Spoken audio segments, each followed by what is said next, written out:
The Sleepless Inheritance. This is a true story. My name is Dr. Mateo Rivera, and I'm a neurologist practicing in Monterrey, Mexico. For 27 years, I convinced myself that what happened to my family was explainable by science. A rare genetic disorder, inherited mental illness, nothing more. I was wrong. 3 months ago, my sister Elena died in my guest house. The medical examiner listed the cause of death as fatal familial insomnia, a real disease documented in medical literature. But what the coroner's report doesn't mention is what my daughter saw standing over Elena's body that night, what the security footage captured in the hospital hallway, what I found written in my dead brother's handwriting on my bathroom mirror last Tuesday. This recording is my testimony. I'm documenting everything because if what's happening to my daughter is what I think it is, someone needs to know. Someone needs to warn others. Before I start, I need you to understand 3 things. 1. Fatal familial insomnia is real. It's a prion disease. It's genetic. It's 100% fatal. I have it. My daughter has it. 2. But FFI doesn't explain everything.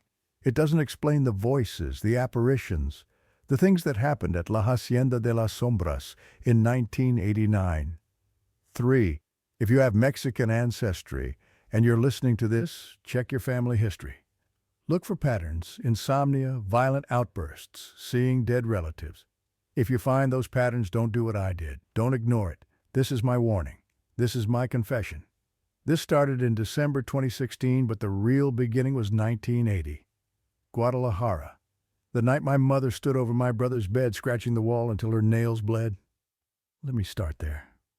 Before Elena called me that night, I thought I'd escaped. I was 43 years old, senior neurologist at Hospital San Jose. I had a house in San Pedro, nice neighborhood, gated community. American wife Sarah, 3 kids, normal life.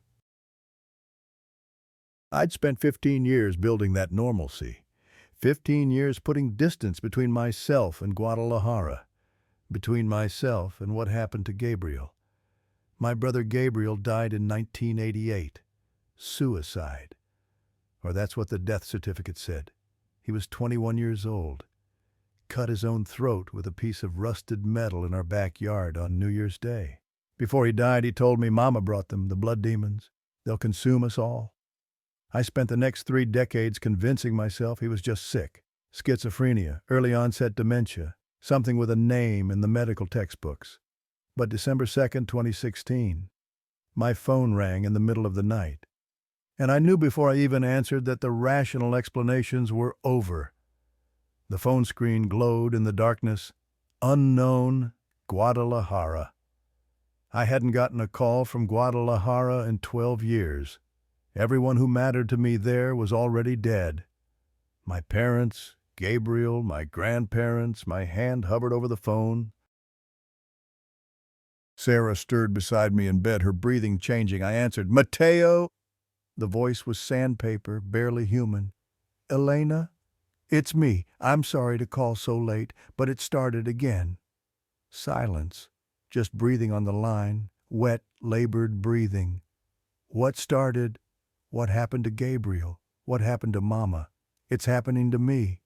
My first thought was breakdown, grief. Elena's husband had just left her. Divorce does terrible things to people. I've seen it in patients, stress-induced psychosis, paranoid episodes. But then she said something that made my blood stop. "My son is dead, Mateo. Diego. He died 3 weeks ago, the same way Gabriel died. And before he died, he said the same things Gabriel said, about Mama, about the things that visit at night." I gripped the phone tighter. "Bella, what are you talking about? What things? The ones in white? The ones with empty eyes? The ones who smile with too many teeth?" Her voice dropped to a whisper. Gabriel was right. "Mama brought them, and now they've taken Diego, and they're coming for me." My mouth went dry. Gabriel had said almost identical words before he died.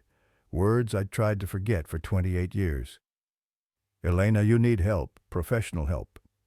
"I haven't slept in 75 days, Mateo. Not once. I can't." When I close my eyes, I'm still awake, and they're still there, standing around my bed watching, waiting. Where are you right now? At home, Guadalajara.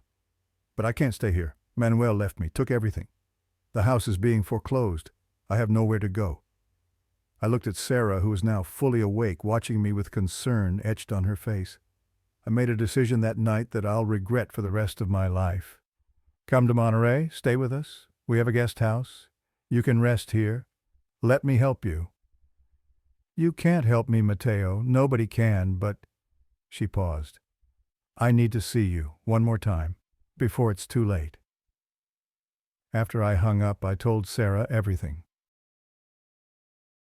For the first time in 16 years of marriage, I told her about Gabriel, about the 6 years of his deterioration, about watching him change from my protective older brother into something else, something violent and wrong, about the night when I was 8 years old, waking up to find my mother beside my bed, scratching the wall until her fingernails bled, her mouth moving in silent prayers that were too fast to be human, about how Gabriel changed after that night, how he started eating raw meat, how he attacked his classmates, how he appeared in multiple places at once, about how he died in front of me whispering about blood demons with his last breath. Sarah listened without interrupting. When I finished, she was quiet for a long moment. Baby, your sister needs help. We have the guest house. It's empty. Bring her here.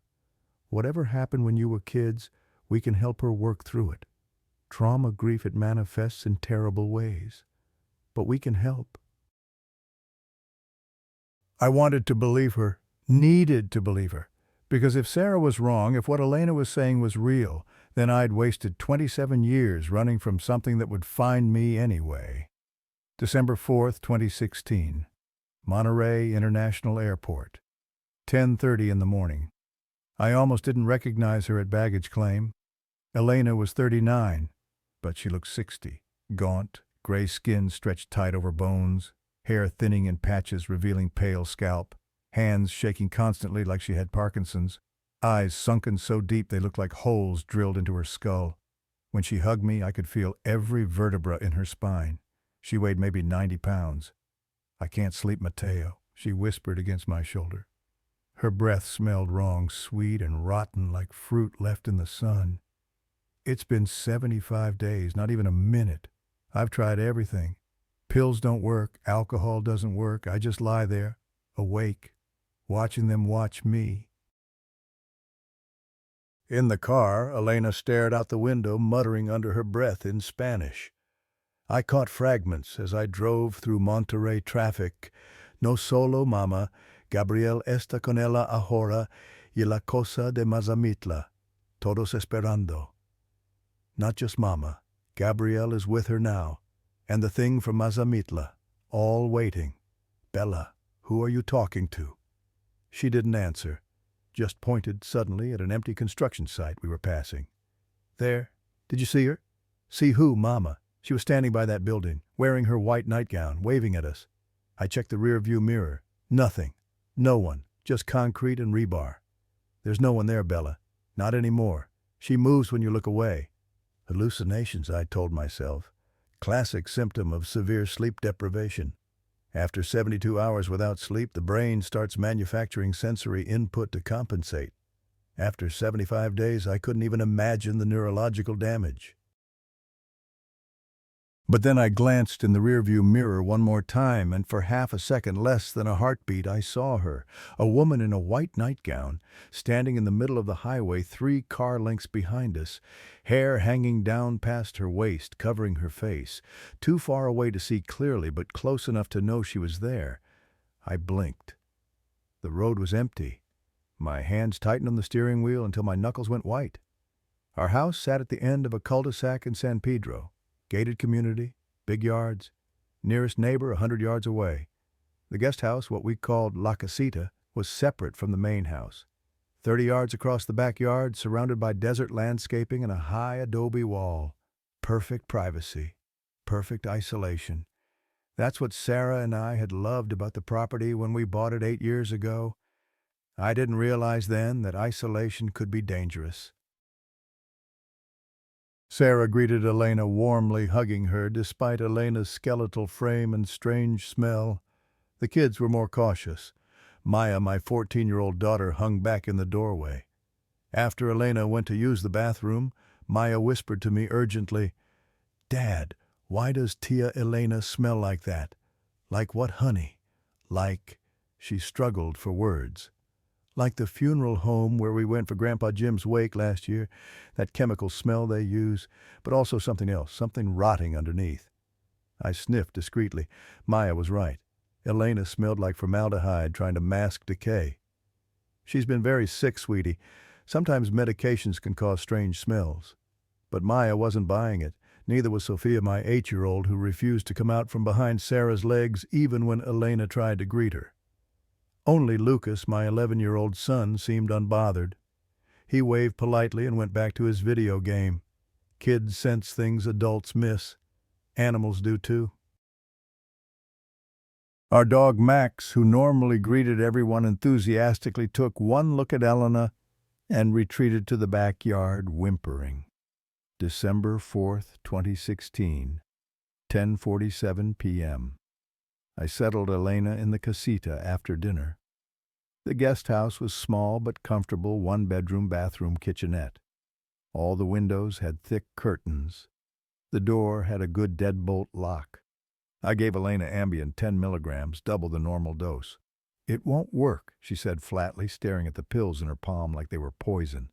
"Just try Bella. Your body needs rest even if your brain won't shut down. The medication might help." She swallowed them without water. Lay down on the bed fully clothed. I waited, watching her breathing slow slightly, her eyes close. For a moment I had hope. Maybe modern pharmacology could do what willpower couldn't. Maybe she'd finally sleep. I left, closing the casita door behind me. The deadbolt clicked into place from the outside, an old security feature from when we'd first built it. I'd never actually used it before tonight. Back in the main house, I tried to sleep. Couldn't. Kept checking my phone, glancing out our bedroom window at the casita across the dark backyard. The lights were still on at midnight. Still on at 1 a.m. Still on at 1:30. I texted Elena, "Are you okay?" No response. At 2:47 in the morning, the exact time she'd called me 2 days earlier, I heard it. Giggling. Faint, muffled, but unmistakable. Coming from inside the house. I sat up in bed, listening. Sarah slept beside me undisturbed. The sound was coming from downstairs. Multiple voices. Children's voices. Giggling like they were playing a game. We don't have multiple children. We have 3 kids. All upstairs. All supposedly asleep in their rooms. My heart hammering, I got up and walked into the hallway, checked each room systematically. Maya's room. She was asleep, phone charging on her nightstand, earbuds still in. Lucas's room. Asleep, buried under his Star Wars blankets, only his dark hair visible. Sophia's room empty. Her bed was still made, stuffed animals arranged perfectly on her pillow. The window was closed and locked from the inside. But Sophia was gone. I ran downstairs, my bare feet slapping against the cold tile. Sophia was standing at the sliding glass door that led to the backyard, staring into the darkness beyond the pool lights. Giggling softly to herself, her small hand pressed against the glass, leaving a fog mark with each breath. "Livy, what are you doing out of bed?" She didn't turn around, just kept staring outside, transfixed by something I couldn't see. "Daddy, there's people outside. They're playing by the pool. They want me to come play with them." "Honey, there's no one out there. It's the middle of the night. You're sleepwalking." "Yes, there are." She pointed eagerly, her finger leaving a smudge on the glass. "See 3 of them. The lady in the pretty white dress, the boy with the funny neck, and the little one who moves weird. They're dancing." My stomach dropped. I looked through the sliding glass door into our backyard. The pool lights cast blue-white illumination across the water, creating dancing reflections on the surrounding flagstone. Everything else was darkness, the desert plants, the adobe walls, the casita 30 yards away with its lights finally off. At first I saw nothing. Then my eyes adjusted to the interplay of light and shadow, and I saw them, 3 figures standing between the pool and the casita.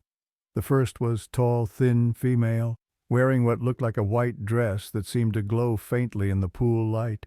Long black hair hanging down past her waist, completely covering her face, standing perfectly still like a statue. The second was shorter, teenage-sized male, shirtless, wearing what might have been jeans. His head was tilted at an impossible angle, bent sideways against his shoulder like his neck was broken. The third was small, child-sized, naked, moving in sharp, jerking motions like a marionette with tangled strings, arms and legs bending at joints that shouldn't exist. They weren't moving normally. It was like watching a series of photographs, one pose, then suddenly another pose 3 feet away, then another closer to the house. No smooth motion between positions, just instantaneous relocations. Sophia giggled, louder, delighted. "They're dancing for me, Daddy. The lady says she knows you. She says she's been waiting a very long time to meet our family." Livy, get away from the door. "She says her name is Carmen. That's Abuela's name, right? She says she's Abuela. She wants me to come outside so she can give me a hug. Carmen. My mother's name. My mother who'd been dead for 27 years. I grabbed Sophia's shoulders, pulling her back from the glass. She struggled against me, still reaching toward the door. "But Daddy, Abuela said, that's not your grandmother." I slammed my palm against the glass door. The bang echoed through the house like a gunshot. The 3 figures stopped their jerking dance, turned toward the house in perfect unison. I couldn't see their faces clearly in the darkness, but I felt them looking at me, all 3. And then they smiled. I know they smiled because even from 30 feet away, even in the darkness, I could see white, teeth reflecting the pool lights, too many teeth, mouths opening too wide. I scooped Sophia up, her small body suddenly heavy in my arms, and ran upstairs. She was still giggling, still trying to look back at the glass door. "The lady says it's okay, Daddy. She says you don't have to be scared. She says we're family." I carried her to her room, tucked her into bed, pulling the blankets up to her chin. She looked at me with glassy, unfocused eyes, pupils dilated far too wide for the lit room. "Daddy, the lady knows Tia Elena, too. She says they're old friends. She says Tia Elena is going to introduce us properly very soon." Then Sophia's eyes rolled back. Her body went completely limp. And she was asleep. Not normal sleep. It was like someone had flipped a switch and turned her off. I stood there for a moment, my heart pounding, then ran back downstairs. The backyard was empty. The 3 figures were gone. But when I checked the sliding glass door, my stomach lurched. It was unlocked. I know I'd locked it before bed. I always lock it. I'm obsessive about it. And on the outside of the glass at shoulder height there was a handprint. Small, child-sized. 4 fingers instead of 5. Each finger was impossibly long, 6 inches at least. The palm was narrow, elongated. The glass was smeared with something that left a faint residue. I touched it carefully with 1 finger. Sticky. Still warm despite the December cold. It smelled sweet, like overripe fruit, like rot masked with sugar and flowers. I wiped the handprint away with a dish towel, my hands shaking so hard I could barely grip it. Locked the door. Checked every window on the ground floor. Everything was secure. It's just sleep deprivation, I told myself. Folie à deux, shared psychosis. Elena's been here one day, and her delusions are already affecting us. It's documented in literature. Families of schizophrenics sometimes start experiencing similar symptoms. Mass hysteria, environmental stress. There's a rational explanation for all of this. There has to be. I looked out the kitchen window toward the casita. The lights were still off. Everything looked peaceful, quiet, normal. Then a face appeared in the casita window. Elena, but wrong. She was smiling, not a normal smile. Too wide, too knowing. Her eyes were open and unblinking, reflecting the pool lights, even though she was inside with no lights on. They glowed faintly, like an animal's eyes caught in headlights, like a cat's eyes in the dark. She waved at me, slowly, deliberately. Then her mouth moved, forming words I couldn't hear but somehow understood in my bones. "Ya estan aquí." They're already here. I staggered backward, knocking into the kitchen counter. Pain shot through my hip, but I barely felt it. I blinked hard, squeezed my eyes shut, counted to 3. When I opened them and looked again, the casita window was dark, empty. No face, no glowing eyes. My phone buzzed in my pocket, making me jump. Text from Sarah. "Did you lock Elena in the casita?" I typed back with trembling fingers. "No, why?" "Someone just tried our bedroom doorknob 3 times, slow, like they were testing if it was locked. Then I heard footsteps walking away down the hall. I ran upstairs, taking the steps 3 at a time." Sarah was sitting up in bed, clutching the blankets to her chest, her face pale in the darkness. "Mateo, who the hell is walking around our house?" "I don't know. Stay here." I yanked our bedroom door open. The hallway was empty, silent. The nightlight near the bathroom cast faint illumination across the carpet. But at the end of the hall, Sophia's door was open again. I'd just closed it 5 minutes ago when I tucked her in. And inside her room we could both hear it clearly now. Giggling. Multiple children, different pitches overlapping. And underneath it, one adult voice female singing softly in Spanish, "Duérmete mi niño, duérmete mi amor, duérmete pedazo de mi corazón." "Sleep, my child, sleep, my love, sleep, little piece of my heart." I knew that lullaby. My mother used to sing it to Gabriel and me when we were small, before everything went wrong. Before that December night in 1980, when she stood beside Gabriel's bed, scratching the wall. It was her voice coming from Sophia's room. My mother's voice, exact pitch, exact accent, exact pronunciation. My mother, who'd been dead for 27 years. Sarah grabbed my arm, her nails digging deep enough to leave marks. "Mateo, what the fuck is that? That's not Sophia's voice." I couldn't answer. My throat had closed up, my body was shaking. The singing stopped abruptly. Silence filled the house, thick, suffocating, like the air pressure had suddenly changed. Then Sophia's voice, clear and bright and wrong. "Abuela says good night, Daddy. She says she'll see you tomorrow, at 2:47. She says you should try to get some sleep. You look tired." Footsteps, small feet on carpet, walking from Sophia's room toward the stairs. I stood frozen in our bedroom doorway, watching the hallway. A small shadow appeared at the top of the stairs, child-sized, Sophia-sized, but moving wrong, walking backward, arms hanging at unnatural angles. It descended the stairs without turning around, still walking backward, down, down, down, until it disappeared into the darkness of the first floor. A door opened, then closed. The deadbolt on the front door clicking into place, then nothing. Sarah was crying silently beside me, her whole body trembling. We stood there for 15 minutes, neither of us moving, barely breathing. Finally, I went to Sophia's room. She was in her bed, asleep, breathing normally, looking exactly like my 8-year-old daughter should look, except her feet were dirty, covered in grass and mud, and her hands smelled like earth and rotting flowers. That was the first night. I didn't know then that it would get worse, much worse. I didn't know that what was happening wasn't just Elena bringing something with her. She wasn't bringing it. She was becoming it. She was the bridge it needed to cross over. And my family was next. Audio recording static. Then Mateo's voice, present day. "This recording was made 93 days after that first night. Elena is dead now. Maya is gone. And I'm running out of time.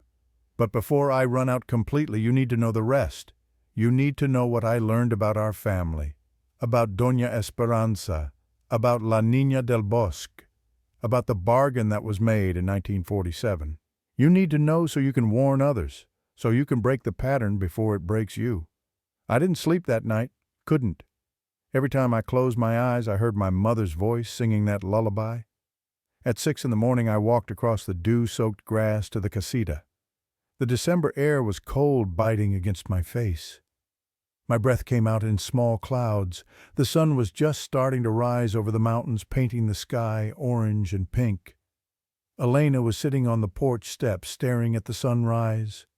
She looked almost normal in the morning light. Exhausted and skeletal, yes, but lucid. Present. "Mateo." She didn't look at me, just kept watching the sky change colors. I'm sorry about last night. What about last night? I sleepwalk sometimes now. The not sleeping makes everything strange. Time-space where I am. Did I scare you? I studied her face carefully. No recognition of what I'd seen in the window. No awareness that her face had appeared with glowing eyes mouthing warnings. Bella, do you remember standing at your window looking at the house? She frowned, confused. I haven't been near the window. I've been sitting out here since 3 this morning. The casita feels too small when it's dark. Like the walls are closing in. I can't stay inside anymore. You've been out here for 3 hours in the cold. I don't really feel temperature anymore. Hot, cold, it's all the same now. Everything's becoming the same. Her voice was distant, detached. That's what happens when you stop sleeping. The edges blur. Inside, outside, awake, asleep. Real, imaginary. It all becomes one continuous thing. I didn't tell her what Sophia saw. Didn't mention the figures by the pool or the handprint on the glass. Not yet.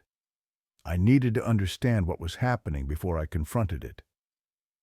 I'm taking you to the hospital today. Running tests. Mateo, I've had every test imaginable. Guadalajara doctors ran everything. Not my tests. Not with equipment I trust. There has to be something we're missing. A treatment protocol, a medication combination, something. She finally looked at me. Her eyes were bloodshot, the whites turned yellow. Her pupils were dilated even in the bright morning sun. You think you can fix me? I think I can find out what's actually wrong. What's wrong, she said softly, is that I'm dying. The disease is eating my brain and you can't stop it. Nobody can. But you're a doctor. You need to try anyway. It's what you do. She smiled sadly. It looked genuine. For a moment she was just my sister again. The girl who used to braid my hair when I was little, who taught me to ride a bike, who protected me from bullies. Then the moment passed. I brought Elena to Hospital San Jose that afternoon using my authority to fast-track everything. Full neurological workup, MRI and CT scans, EEG monitoring, comprehensive blood panel metabolic markers, toxicology, genetic screening, psychiatric evaluation. My colleagues were curious but professional. Dr. Patel, a young attending who'd worked under me for 2 years, caught me in the observation hallway. Is this the sister you mentioned from Guadalajara? Yes, the one whose son recently died. 3 weeks ago. Suicide. The word tasted bitter. Dr. Patel looked through the window into Elena's exam room. She sat motionless on the examination table, staring at nothing, hands folded in her lap like a child waiting for punishment. Mateo, her affect is extremely flat, catatonic almost. Has anyone screened her for severe dissociative disorders? Trauma-induced psychosis? She's been screened for everything, multiple psychiatrists in Guadalajara. Nothing fits the pattern cleanly. What do they think it is? Familial. My brother had similar symptoms before he died in 1988. Dr. Patel's eyes widened. This is hereditary, Mateo. If there's a familial pattern, I know what it means. I cut him off, not ready to discuss implications. Just run the tests, document everything. I need hard data. Over the next 3 days, results trickled in.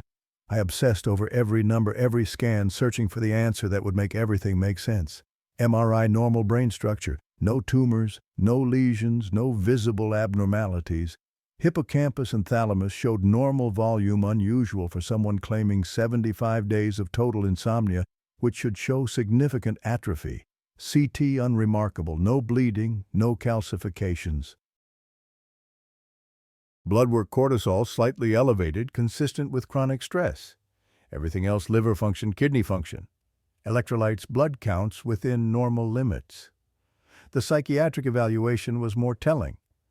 Dr. Mendoza, our senior psychiatrist, wrote in her assessment, patient describes persistent visual hallucinations of deceased family members and unidentified shadow figures. Reports complete insomnia for approximately 75 days. Emphasizes she cannot sleep rather than will not sleep, an important distinction suggesting organic rather than psychological basis. Affect is markedly blunted but contextually appropriate. Patient is fully oriented to person, place, and time. No formal thought disorder. No signs of acute psychosis, schizophrenia spectrum disorder, or malingering. However, patient's insistence on literal truth of hallucinations and the extended duration of symptoms are highly concerning. Strongly recommend polysomnography to evaluate actual sleep architecture before psychiatric intervention. I scheduled Elena for an overnight sleep study. Meanwhile, at home, the situation was deteriorating rapidly. December 7th, 1:15 in the morning. Maya appeared in our bedroom doorway, trembling. Her long, dark hair was tangled her face, pale eyes wide with terror. "Dad, there's someone in my room?" I sat up instantly, heart already racing. Sarah groaned beside me, barely awake. Sweetheart, you probably had a nightmare." "I wasn't asleep. I was on Instagram. I looked up and she was just standing there, in my closet, between my clothes." Maya's voice shook. "A woman, wearing something white. She didn't have eyes, Dad. Just empty holes where eyes should be. And she was smiling at me." Sarah was fully awake, now sitting up. "Mateo, go check her room." I went to Maya's room, turning on every light. Empty. The closet door stood open, just clothes hanging inside, shoes scattered on the floor, normal teenage mess. But the closet smelled wrong. Not like fabric softener and perfume like Maya's clothes usually did. It smelled like meat left out in the heat, like decay barely masked with something floral. I checked behind every item of clothing. Nothing. Checked under the bed. Nothing. "See empty, bad dream, honey. Sometimes they feel incredibly real." "Stop treating me like I'm 10 years old." Maya's voice cracked with frustration and fear. "I know what I saw. I was wide awake, and I know you saw something too. That first night when Sophia was downstairs. You saw the people outside, didn't you?" I didn't answer. Couldn't. "Tia Elena brought something with her," Maya whispered, hugging herself. "Something's wrong with this house now. I don't want her here anymore. I want her to leave." December 8th, morning. Noah came downstairs for breakfast after Sarah had to pick the lock on his bedroom door.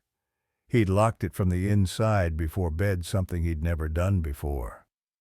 "Buddy, why was your door locked?" I asked, as casually as possible, watching him pour cereal. He shrugged, not meeting my eyes. "Didn't want anyone coming in while I was asleep." "Who would come in?" "The man." My spoon froze halfway to my mouth. Sarah's coffee cup stopped mid-sip. "What man, Lucas?" Sarah asked carefully. "The one who stands next to my bed at night. He doesn't do anything bad, just stands there and watches me sleep. But his head is weird, tilted way over like his neck is broken." Lucas spoke matter-of-factly. Eating cereal like this was completely normal. "He's been coming every night since Tia Elena got here." My chest tightened. The teenager by the pool, the figure with the broken neck. "Has this man ever said anything to you?" Lucas finally looked up at me. His eyes seemed older than 11. Distant. "He talks a lot, actually. Tells me things about our family, about Guadalajara, about what happened there." "What kind of things?" "He says his name is Gabriel.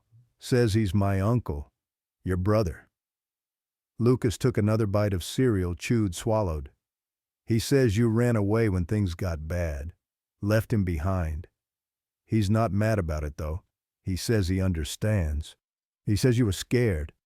The cereal bowl slipped from my hands, exploding on the kitchen tile. Milk and pieces of ceramic spread across the floor. Sarah stared at me, her face white. "Mateo, how would Lucas know about Gabriel? We've never told the kids." "He told me himself," Lucas interrupted. "He shows me things too. Memories. I can see them in my head like I'm watching a movie. He shows me you when you were my age. Shows me him when he was alive. Shows me the thing that happened to him. Why he had to cut his throat." Lucas looked at me curiously. "Did it really spray that much blood in the memories? It looks like a lot." I couldn't speak, couldn't breathe. Sarah grabbed Lucas's shoulders. "Lucas, listen to me. There's no man in your room. There's no Uncle Gabriel visiting you. Your uncle died before you were born." "I know when he died. December 31st, 1987, New Year's Eve. He was 21 years old. He did it in the backyard with a piece of rusty metal from the shed. Lucas recited the facts calmly. He says it hurt a lot, but not for very long. He says dying was the easy part. What came after was harder. I left the kitchen, went to the bathroom, vomited. When I came back, Sarah had sent Lucas upstairs to get ready for school. She gripped my arm hard enough to bruise. What the hell is happening? How does Lucas know those things? We've never discussed Gabriel around the kids. Never. Not once. I don't know. But I did know. I just couldn't accept it yet. December 8th, 6:30 in the evening. I came home from the hospital to find Sarah's car gone. A note on the kitchen counter in her handwriting. Took the kids to my parents in Austin. Don't ask me to come back until this is over. I love you, but I won't let whatever this is touch them anymore. Call me when Elena is gone. Sss. I tried calling her immediately. Voicemail. Tried again. Voicemail. Finally, she answered on the 5th attempt. Sarah, you can't just take the kids without telling me. Yes, I can. Mateo, I'm their mother. My job is to protect them. And right now that means getting them away from your sister and whatever the hell she brought into our house. Her voice was firm, but I could hear tears underneath. Lucas won't come out of his room without checking the corners first. Maya sleeps with her lights on and won't go near her closet. And last night, she stopped, took a shaky breath. Last night I heard Sophia talking to someone in her closet. When I opened the door, no one was there. But Sophia said, Abuela just left through the wall. She said it like it was perfectly normal. Sarah, please just give me a few more days. I'm running tests. I'm going to figure out what's... Figure it out without my children in that house. Fix this. Make it stop. Then call me. Her voice softened. I love you, but our kids come first. You know that. She hung up. I stood alone in the empty house. For the first time in years, I felt completely isolated. The gated community that had seemed so safe now felt like a cage, walls keeping me in rather than keeping danger out. I looked out the kitchen window toward the casita. Elena was visible through the window, pacing back and forth, never stopping, like a caged animal. My phone rang. Dr. Patel. Mateo, I've been going through your sister's preliminary data from the EEG. I need you to see something. Can you come in? I'm dealing with a family situation. It can't wait. I think I know what's wrong with her. My heart stopped. You do... Have you heard of fatal familial insomnia? The words hit me like a physical blow. I sat down hard on a kitchen chair. Mateo, are you there? Yes, I've heard of it. I think that's what your sister has. The genetic markers match. The symptom progression matches. And Mateo, his voice dropped. If she has it and your brother had it before her, then this is definitely inherited. You need genetic testing immediately. And your children need testing too. The phone nearly slipped from my hand. I'd known on some level, had known since Elena first described her symptoms. But hearing it confirmed, hearing it spoken aloud by another doctor. What's the prognosis? I asked, though I already knew. Had memorized the literature years ago during medical school when I'd first wondered if Gabriel's illness had a name. Fatal familial insomnia has no cure and no effective treatment. Median survival is 18 months from symptom onset. 100% fatal. I'm sorry, Mateo. I wish I had better news. After he hung up, I sat at my kitchen table and opened my laptop, typed fatal familial insomnia into the search bar. The screen filled with medical journals, case studies, patient testimonies, information I'd read before but never wanted to apply to my own life. Fatal familial insomnia, a prion disease caused by a mutation in the PRNP gene. Misfolded proteins that corrupt other proteins spreading through the brain like a chain reaction. Inherited in an autosomal dominant pattern, if one parent carries the mutation, each child has a 50% chance of inheriting it. Symptoms progress in 4 stages. Stage 1, insomnia begins. Patient experiences progressive inability to reach deep sleep stages. Panic attacks emerge. Hallucinations develop, typically visual, often seeing deceased relatives or shadow figures. Stage 2, total insomnia. Complete loss of sleep, rapid weight loss. Autonomic nervous system begins failing. Sweating, tearing blood pressure becomes unstable. Body temperature regulation fails. Stage 3, severe dementia. Profound confusion. Patient is awake 24 hours a day, but brain scans show dream activity during waking. Waking dreams. Reality and hallucination become completely indistinguishable to the patient. Stage 4, mutism, catatonia, coma, death. Average age of onset 50 years old, but onset could be earlier, much earlier. Gabriel was 21 when he died. Elena was 39. I was 43. The ticking clock in my head grew louder. I scrolled through case studies, my hands shaking. One from Italy, 1983. Patient exhibited paranoid delusions of demonic possession. Family reported patient spoke fluently in voices of deceased relatives, including specific memories and knowledge patient could not have possessed. Required 4 orderlies to restrain during final weeks despite advanced cachexia. Autopsy confirmed FFI with extensive thalamic degeneration. Note patient's claims of seeing ancestors and hearing the dead speak through him could not be clinically explained beyond hallucination, though family members reported witnessing apparent shared hallucinations. Another from Japan, 1998. Patient's family reported apparitions seeing patient in multiple locations simultaneously during final month. Patient would be documented in bed by nursing staff, yet family members would observe patient standing in different rooms of the hospital. Multiple witnesses. After death, family members reported apparitions ceased immediately. Cultural note: family believed patient was being called to ancestral realm rather than experiencing neurological deterioration. A third from Brazil, 2003. Patient displayed knowledge of family genealogy extending 7 generations, despite having no prior exposure to this information. Patient described deceased relatives with uncanny accuracy, including physical details and personality traits. Family members were deeply disturbed by accuracy. Patient claimed ancestors were walking with her as she approached death. I stopped reading, closed the laptop. These weren't just medical curiosities documenting end-stage dementia. These were warnings from other families who'd walked this path before me. Families who'd seen what I was seeing now, who'd tried to rationalize it with science and failed. I needed to confront Elena, needed to know what she knew about our family history, about why this was happening to us. But more than that, I needed to record everything, document it, in case I was next. I pulled out my phone, opened the voice recorder app, and pressed record. This is Dr. Mateo Rivera, December 8, 2016. I'm recording this as medical testimony and personal insurance. If something happens to me, if I start showing symptoms, someone needs to know what actually happened here. This is my warning to others.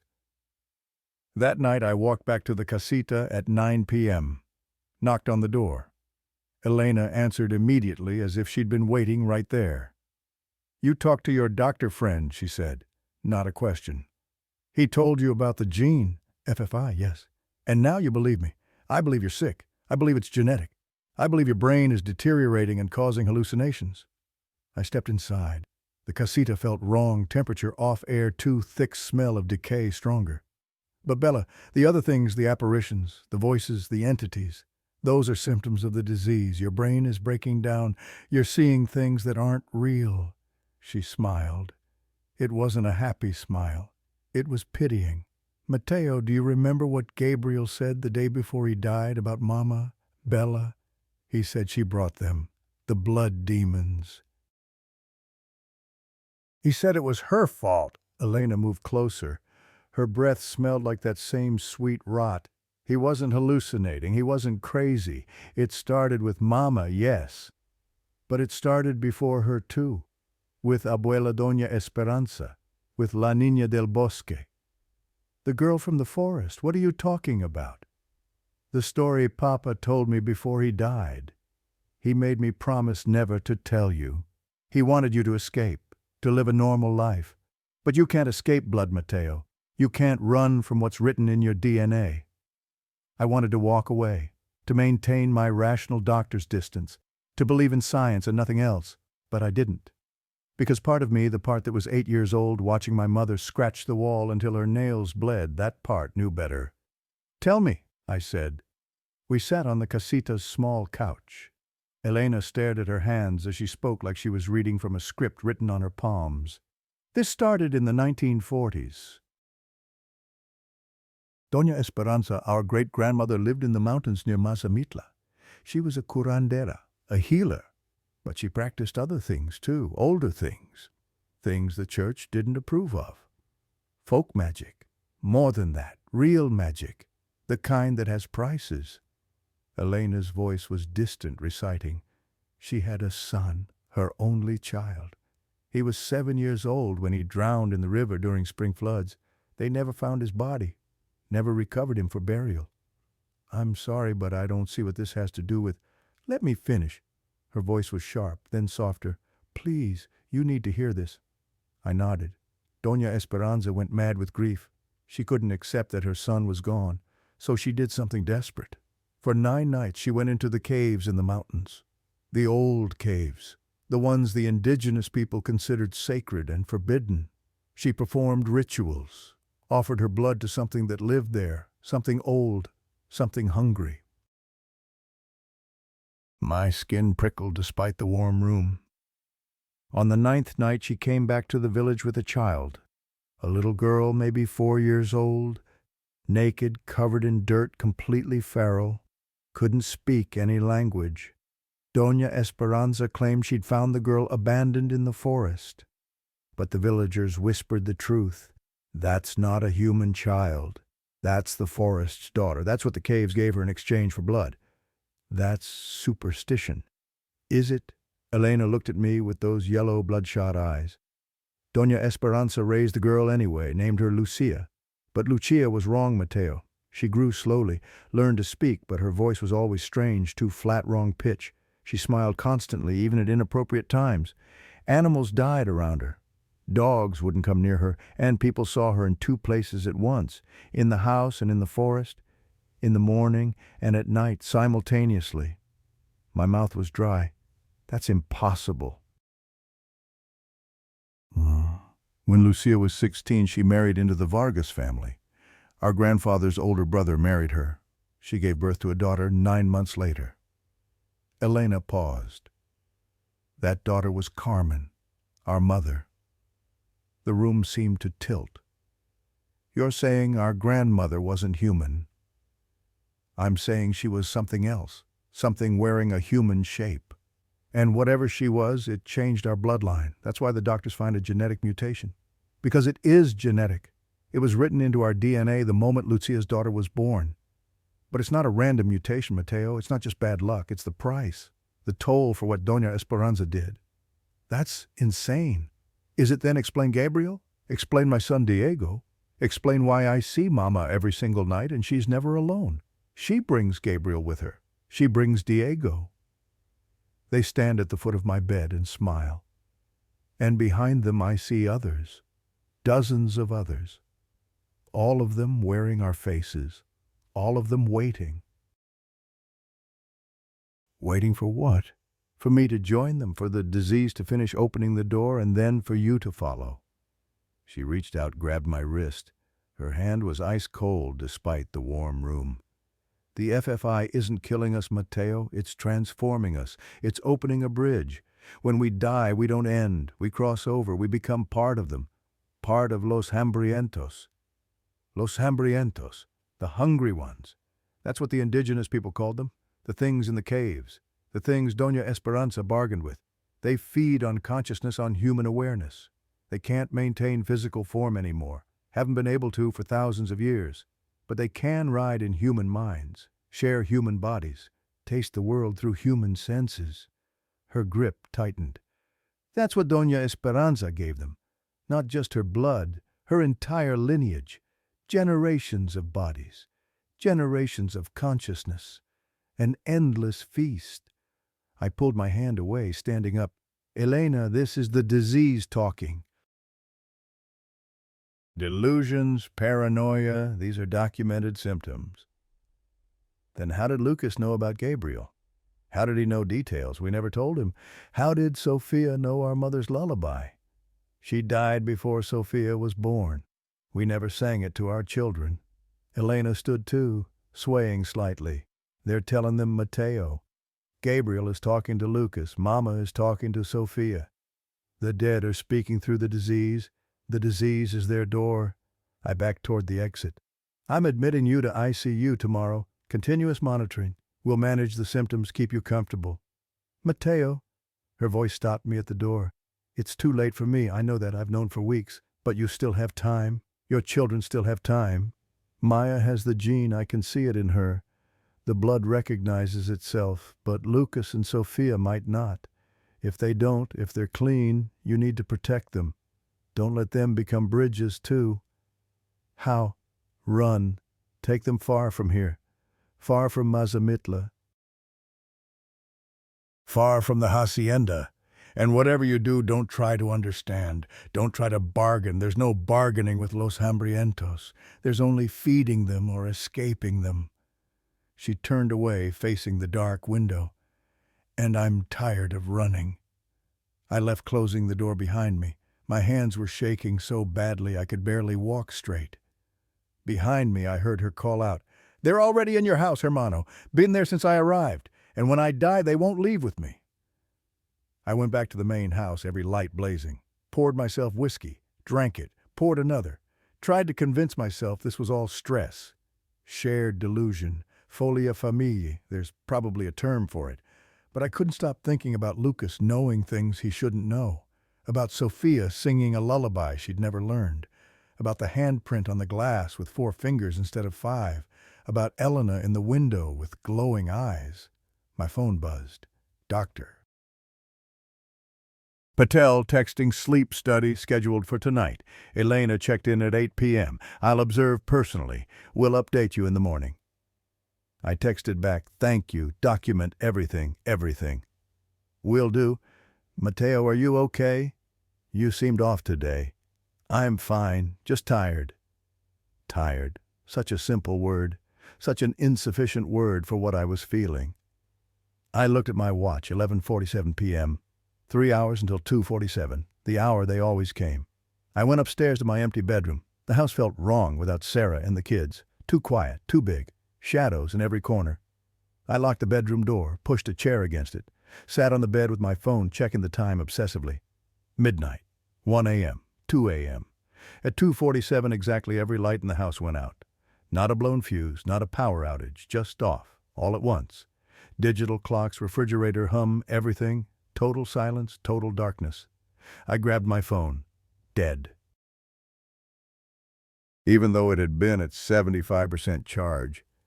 Footsteps downstairs, slow, deliberate, walking through the living room, then up the stairs, coming toward my bedroom. I stood frozen, listening to those footsteps approach. 1 step, pause, 2 steps, pause, 3 steps. They stopped outside my door. Someone was breathing on the other side, heavy, wet. Multiple someones breathing out of sync with each other. The doorknob turned slowly, even though I'd locked it. The chair I'd propped against the door scraped backward on its own wood, screeching against wood. The door opened. Silhouetted against the darkness of the hallway, I saw her. A woman in a white nightgown, hair hanging down past her waist, covering her face. Standing perfectly still. "Mateo," she said in my mother's voice, "porque corriste, porque nos dejaste." "Why did you run? Why did you leave us? I couldn't move, couldn't breathe, couldn't scream." She took 1 step into the room, then another. Behind her, more figures appeared in the hallway. Dozens of them. All wearing faces I recognized from old family photos. All dead. All waiting. Then the lights came back on. And they were gone. But on my nightstand next to my dead phone, there was something that hadn't been there before. A photograph. Old faded edges yellowed with age. I picked it up with trembling hands. It showed a woman standing in front of a stone house, mountains in the background. She was smiling at the camera, 1 hand raised in greeting. Behind her, partially hidden in the doorway, was a small girl. The girl's face was blurred out of focus, but her eyes were clear, staring directly at the camera, staring at me. I flipped the photo over. Written on the back in spidery handwriting, Doña Esperanza y Lucia, Mazamitla, 1947. Below that, in fresher ink that looked wet recent, someone had written in different handwriting, Ya vienen por ti, Mateo. La sangre siempre vuelve a casa. They're coming for you, Mateo. Blood always comes home. My phone suddenly powered back on, buzzing with notifications. Missed call from Dr. Patel 3 times. Voicemail. I played it with shaking hands. Mateo. His voice was panicked, breathless. Something's happening with your sister. You need to come to the hospital. Now. I don't know how to explain this. Just come, please. The voicemail was time-stamped 2:47 a.m. Of course it was. I drove through empty streets, running every red light, my heart hammering against my ribs. At the hospital, I found Dr. Patel sitting outside the sleep lab, face pale as paper, hands trembling. What happened? He looked up at me with haunted eyes. I don't know how to explain what I saw. Try. Your sister was in the sleep lab, hooked up to all the monitors, EEG, pulse oximeter, breathing sensors, everything. I was in the observation room with the tech. Elena was lying there with her eyes closed. For the first hour, nothing unusual. She wasn't sleeping. The brainwaves were all wrong, just like I expected with FFI, but she wasn't moving, wasn't doing anything. And then, at 9:47, security called me. Said there was a woman in the 4th-floor stairwell, naked, laughing. They tried to apprehend her, but she ran. They chased her down to the parking garage, and she just vanished, disappeared between parked cars. A psychiatric patient, probably. Mateo! Dr. Patel grabbed my arm. His hands were ice cold. They showed me the security footage. It was Elena. That's impossible. She was in the sleep lab. I know, but look. He pulled out his phone, hands shaking so badly he almost dropped it.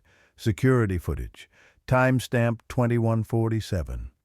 A woman, naked, emaciated, gray skin running through a fluorescent-lit stairwell. Her face was partially visible in the camera. It was Elena. Unmistakably. But she never left the sleep lab, Mateo. I checked the timestamps. At 9:47, I was in the observation room watching her. She was lying in bed. I have continuous footage. She never moved, never got up. But she was also in the stairwell, at the exact same time, in 2 places. We stood in silence. I had no explanation, no rational framework that could contain this. There's more, Dr. Patel said quietly. After security lost her in the parking garage, I went back to the observation room. Elena was still in bed, but her eyes were open. She was staring directly at the camera, smiling, and her lips were moving. What was she saying? The tech turned up the audio. He swallowed hard. She said, "Tell Mateo it's almost time. Tell him to come say goodbye. Tell him we're all waiting." Dr. Patel's voice cracked. But it wasn't her voice, Mateo. It was multiple voices, speaking in unison, different pitches, different ages, all perfectly synchronized, like a choir. I pushed past him into the observation room. Through the window, I could see Elena in the sleep lab bed. She was sitting up now, all the monitoring wires still attached, looking directly at the observation window. At me. She smiled. Then her mouth opened, but the voice that came out was male, old, rasping. My grandfather's voice, dead for 15 years. Puedes examinar la sangre todo lo que quieras, mijo. No cambiará lo que viene. La puerta ya está abierta. You can test the blood all you want, my son. It won't change what's coming. The door is already open. Dr. Patel stood beside me, white-faced. I'm staying overnight with her. Documented observation. If there's a medical explanation, I'll find it. And if there's not, he trailed off. If there's not, then I'll document that too. He looked at me seriously. Go home, Mateo. Try to rest. This is going to get worse before it gets better. But I knew the truth now, even if I couldn't say it aloud. It wasn't going to get better. It was only going to get worse. I didn't go home. I drove to a 24-hour diner on the edge of Monterey, ordered coffee I didn't drink, and sat in a booth trying to process what I'd just seen. Elena in 2 places at once. Security footage doesn't lie. Dr. Patel had witnessed it. The tech had witnessed it. Multiple cameras, multiple angles, same timestamp. Impossible. Except it had happened. My phone buzzed at 3:27 in the morning. Dr. Patel again. No text, just a photo attachment. I opened it with dread coiling in my stomach. The image showed the sleep lab at night. Elena in the hospital bed connected to monitors, but standing around the bed caught in the low light of the room were shapes, silhouettes, 7 or 8 of them, maybe more. Human shape, but wrong. Too tall, too thin joints bent at angles that shouldn't be possible. The caption read, "Camera malfunction or something else, I can't explain this. VP." I zoomed in on the photo. The figures were blurred, like they were moving too fast for the camera to capture clearly. But I could make out details. One wore what looked like a white dress. Another had its head tilted sideways, neck clearly broken. A third was small, child-sized. The same 3 figures from my backyard pool, plus others. So many others. My hands started shaking. I put the phone face down on the table, but I could still see the image burned into my retinas.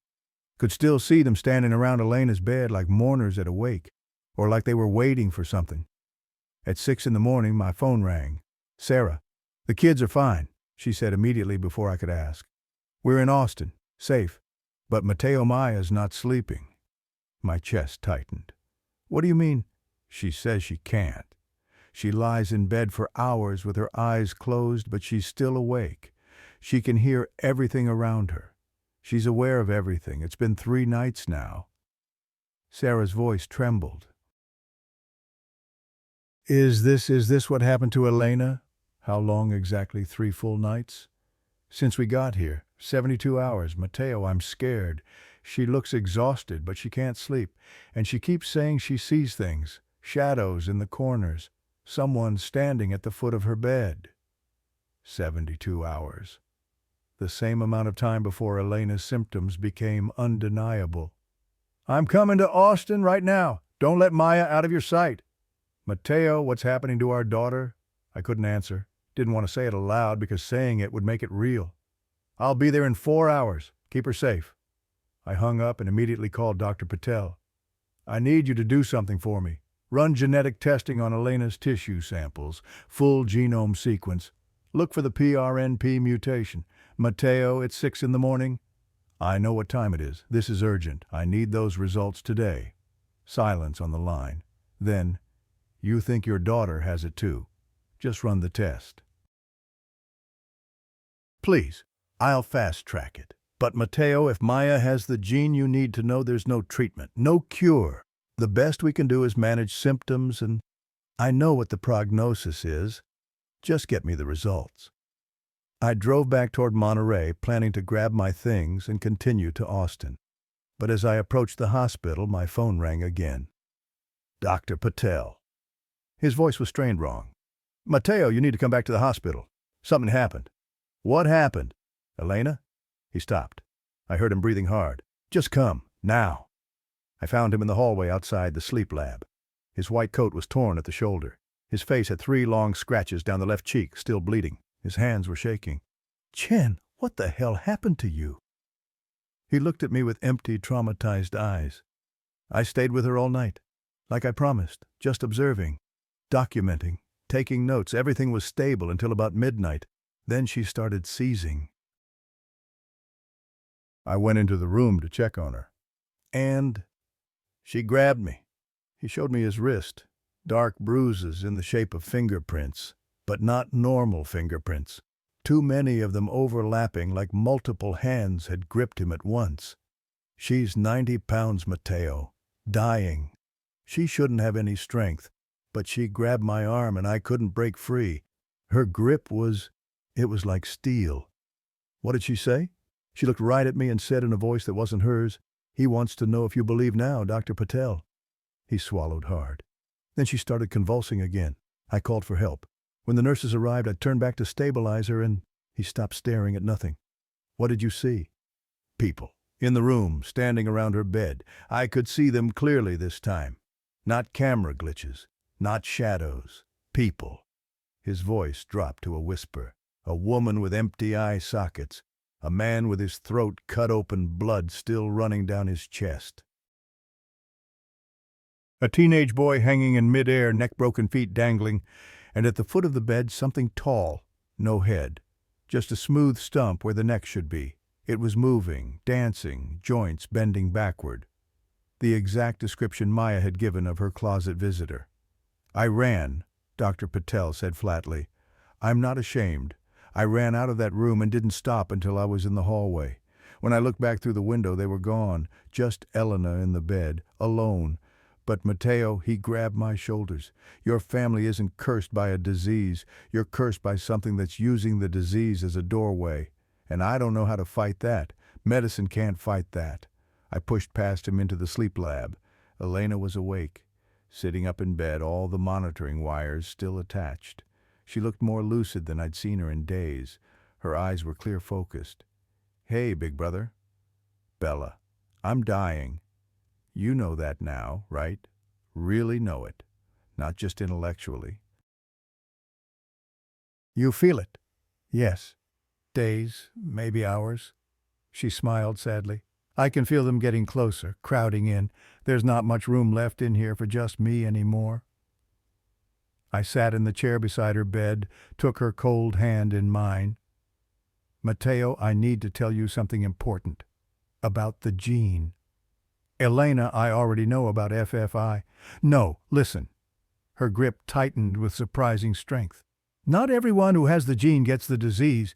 Gabriel got it at 21, Diego got it at 17, I got it at 39, Mama got it at 38, but Papa, he lived to 68, natural causes, heart attack in his sleep. What determines who gets it and when? The ones who fight, the ones who run, the ones who deny what we are." Her eyes held mine. "Papa accepted it after Mama died. Stopped fighting, made peace. He gave offerings at the old hacienda, left food in the caves, whispered prayers in the old language he learned from Doña Esperanza's journals. And they left him alone." "Let him live a full life? You're saying if I want to survive, I have to worship the things that killed Gabriel, killed you? I'm saying you have a choice. Fight and die young screaming like I'm about to, or accept and live." She released my hand. "Papa's father, our grandfather, lived to 73. His father lived to 67. The ones who accepted the bargain lived. The ones who fought died young. That's not a choice, that's surrender. It's the only choice we've ever had." Her eyes closed. "Go, Mateo. Check on Maya. Decide what kind of father you want to be. The kind who dies trying to save his children, or the kind who teaches them how to survive. Maya doesn't have to make that choice. Neither do Lucas or Sophia. I can get them treatment, experimental protocols. Maya has the gene, I can see it in her." Elena opened her eyes. They were yellowing, the whites turning the color of old parchment. "She's already starting. The insomnia, the visions. You have maybe days before it's too late for her, before they claim her too." I left without another word. In my car, I checked my phone. Text from Sarah sent 20 minutes ago. "Maya's talking in her sleep, but she's not asleep. Her eyes are open. And it's not her voice. It sounds like your mother. Mateo, please hurry." I drove to Austin, breaking every speed law. 4 hours became 3 hours and 42 minutes. Sarah's parents lived in Westlake Hills, nice suburb, safe neighborhood, the kind of place where nothing bad ever happens. I pulled into the driveway at 6:43 in the morning. Every light in the house was on. Sarah met me at the door. Her eyes were red, face drawn. She'd aged years in the 3 days since I'd seen her. "Where is she?" "Upstairs, guest room. She hasn't slept in 4 days now, Mateo. 4 full days. She just lies there staring at the ceiling, talking in different voices." I took the stairs 3 at a time. Maya's borrowed bedroom door was open. I could hear voices inside before I even reached it. Multiple voices. A conversation between people who weren't there. I entered slowly. Maya lay on the bed, eyes wide open, unblinking, staring at the ceiling. Her lips moved constantly, rapidly forming words in Spanish, a language she barely knew beyond basic phrases. But the voices filling the room weren't coming from her mouth. They were coming from the air around her, overlapping, echoing, a woman's voice. She's learning quickly, she'll make a strong bridge. A man's voice, stronger than Gabriel, stronger than Carmen. The blood is concentrating. A child's voice. When will she cross? We're waiting, we're so hungry. Maya. I approached the bed carefully. Honey, it's Dad. Can you hear me? Her eyes didn't move, didn't acknowledge me, just kept staring upward at nothing. Then she spoke. But the voice that came out was deeper, older, feminine. My mother's voice. She's learning Mateo, learning what it means to carry the door in her blood, what it means to be part of us. Get out of my daughter. We can't get out. We were never in. We've always been here. In the blood, in the genes, written into every cell, waiting. Maya's head turned toward me, movement too smooth, too fluid. We are not invaders. We are inheritance. Maya, fight this. Whatever this is, you can fight it. She's not fighting. The voice changed, became male, younger. Gabriel's voice. She's smart. She's accepting. Not like you, little brother. You always ran, always denied, always tried to explain us away with your medical journals. I grabbed Maya's shoulders. Her skin was cold, clammy. Maya, wake up. Her eyes focused on me suddenly.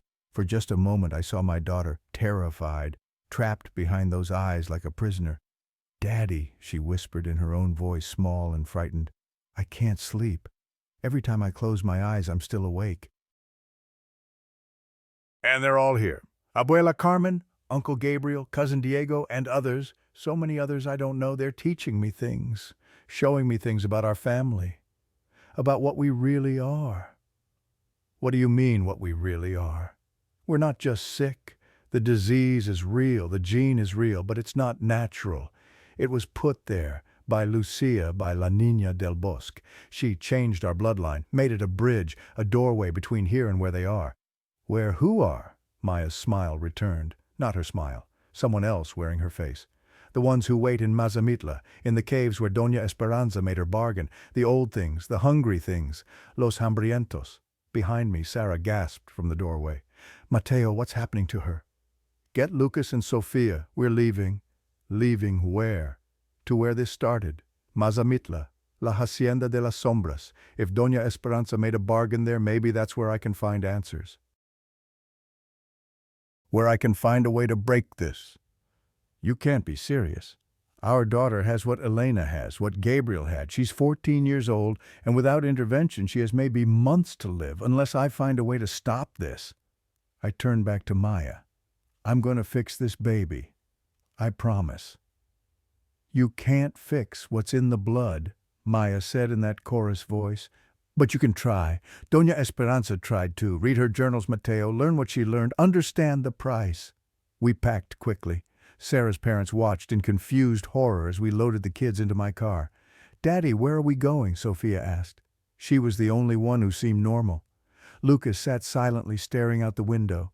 Maya lay in the back seat, eyes open, muttering, On a trip, baby, to see where your great-great-grandmother lived.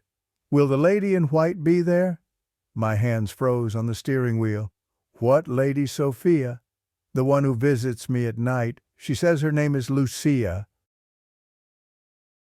She says she's been waiting a long time to meet me. Sophia smiled innocently. She says I'm special, that I have clean blood. Sarah's face went white. Mateo, what does that mean, clean blood? I thought about genetic testing I hadn't done yet, about the 50-50 chance with each child, about how Elena said some of us carry the gene and some don't. It means Sophia doesn't have the mutation, I said quietly. The disease can't use her as a doorway. Her DNA is normal. Then why would this thing be interested in her? I didn't answer. Didn't want to say what I was thinking, that clean blood might be more valuable. Unspoiled. Perfect for starting a new bloodline, a new bridge. We drove south, 10 hours from Austin to Monterey, then another 3 hours into the mountains to Mazamitla. Maya deteriorated during the drive. She stopped speaking entirely, just lay there, eyes open, occasionally smiling at things we couldn't see. Lucas started talking to himself around hour 6. Having full conversations with people who weren't there. Yes, Tio Gabriel, I understand. The caves, the pool, the offering. Yes, I'll remember. Lucas, who are you talking to? Sarah asked from the passenger seat. "Uncle Gabriel. He's sitting between me and Maya. Can't you see him?" Lucas looked at her like she was stupid. "He's telling me about the hacienda, about what we'll find there, about what Dad needs to do." Only Sophia remained unchanged. She colored quietly in a princess coloring book, humming to herself. We stopped once for gas outside Guadalajara. While Sarah took Sophia to the bathroom, I checked my phone. Missed call from Dr. Patel. Voicemail left 2 hours ago. I listened, handshaking. "Mateo Elena died this morning. 9:47 a.m., cardiac arrest. We tried to resuscitate, but..." His voice cracked. "I stayed with her like you asked. I documented everything. And Mateo, after she died..." Long pause. "I saw them." 3 figures appeared in the corner of the room. A woman in white, a teenage boy, a child. They were holding hands, smiling. And in the center, Elena, standing, whole, looking exactly like she did before she got sick. She looked at me and waved. Then they all just faded, like mist, like they were never there. The camera shorted out at exactly 9:47. Electrical surge. "But I saw them. I'm not hallucinating. I saw your sister after she died." The voicemail ended. Elena was gone.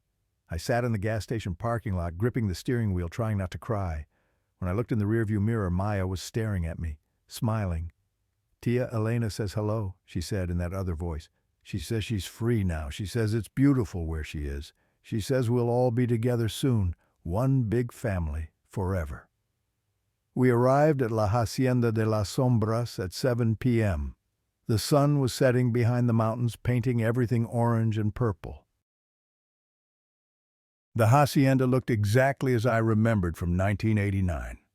Old Spanish colonial architecture, thick adobe walls, red tile roof, surrounded by pine forest, completely isolated. My family had owned this property since the 1940s, when my great-grandfather bought it from Doña Esperanza's estate after she died. No one had lived here permanently since my Uncle Joaquin died in 2003. The family kept it as a vacation property, but rarely used it. Now I understood why. The place felt wrong, heavy, like the air itself was thicker here. "Why are we here?" Sarah asked, her voice shaking. "Because this is where it started, where Doña Esperanza lived, where she went to the caves and made her bargain. If I'm going to save Maya, I need to understand what was traded, what was promised." "And you think you'll find answers in an abandoned house?" "I think I'll find Doña Esperanza's journals. My father told me she kept detailed records of everything. Her healing work, her rituals. The 9 nights in the caves, if those journals still exist, they're here." The front door was unlocked.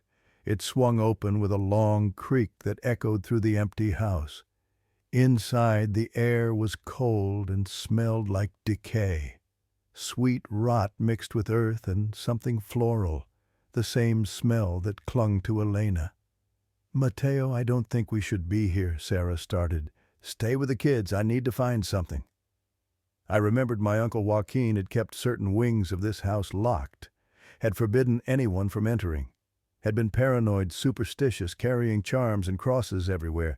Now I understood why. I found the forbidden wing easily. The door was still there, boarded up from the outside with wooden planks. A hand-painted sign in faded letters, "No entrar peligro," "Do not enter, danger."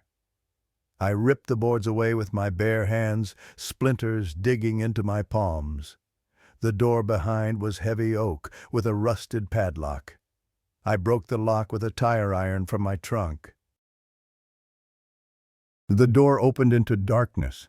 My flashlight beam cut through thick dust and spider webs. This wing was different from the rest of the house. Older. The walls were bare stone instead of plaster. The floor was packed dirt. It felt less like a house and more like a cave entrance. At the end of a narrow hallway was another door. This one had symbols carved into the wood, not Christian crosses, something older. Pre-Columbian glyphs I didn't recognize. I opened it.